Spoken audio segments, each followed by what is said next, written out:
নমস্কার, star Sounak YouTube চ্যানেলে আপনাদের সবাইকে স্বাগত। আজকে আবার একটি নতুন ভিডিও নিয়ে চলে এসেছি। তো চলুন ভিডিওতে যাওয়া যাক। দেখুন, এই মুহূর্তে আমরা এমপ্লয়মেন্ট ব্যাংক বা যুবশ্রীর অফিসিয়াল ওয়েবসাইটে রয়েছি। আপনারা এই ওয়েবসাইটে আসতে গেলে গুগলে সার্চ করতে পারেন এমপ্লয়মেন্ট ব্যাংক, অথবা এই ভিডিও ডিসক্রিপশন বক্সে আমি লিঙ্ক দিয়ে দেবো। ওখান থেকে ওয়ান টাচ ক্লিক করে আপনারা এমপ্লয়মেন্ট ব্যাংকের এই অফিসিয়াল ওয়েবসাইটে চলে আসবেন। এবার আসি আজকের ভিডিওতে, অর্থাৎ এমপ্লয়মেন্ট ব্যাংক বা যুবশ্রীর তরফ থেকে বেকার ছেলেদের জন্য স্কিল ডেভেলপমেন্ট করার জন্য যে মাসিক ভাতা দেওয়া হয়, অর্থাৎ 1500 করে টাকা, ওই টাকা কিন্তু এখনও 4 মাসের বাকি রয়েছে। এখনও পর্যন্ত সরকারের তরফ থেকে রিলিজ করা হয়নি।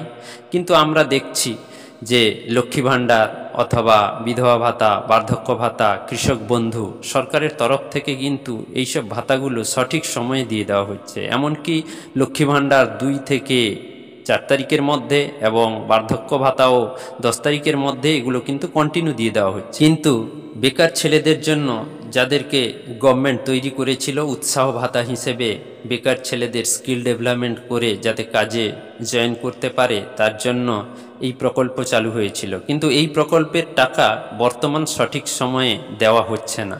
বর্তমান 4 মাসের টাকা বাকি রয়েছে। তো গভর্নমেন্টকে বলবো যে আপনারা কি ভাবছেন?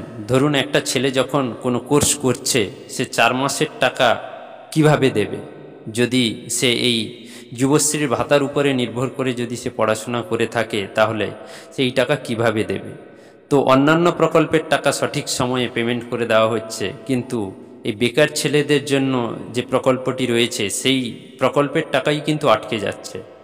তো যতদূর সম্ভব আমার মনে হচ্ছে, কারণ 2013 থেকে আমি এই প্রকল্পের সঙ্গে যুক্ত রয়েছি, আমার যেটা মনে হচ্ছে, যেহেতু 6 মাস হয়ে গেছে, আনেক্সার 3 সাবমিট হবে, তাই 2 মাসের টাকা দিয়ে দিতে পারে।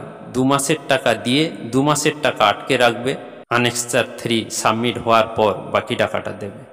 বর্তমানে একটা জিনিসই হচ্ছে, গভর্নমেন্ট কিছু টাকা আটকে রাখছে। অর্থাৎ আপনি যদি আনেক্সার 3 সাবমিট সঠিকভাবে না করেন, তাহলে কিন্তু 2 মাসের অথবা 3 মাসের টাকা আপনি পাবেন না, এবং আপনার যে যুবশ্রী ভাতায় আপনি যে অ্যাপ্রুভ হয়েছিলেন, আপনি যে পাচ্ছিলেন, ওটাও আপনার নাম কেটে যাবে।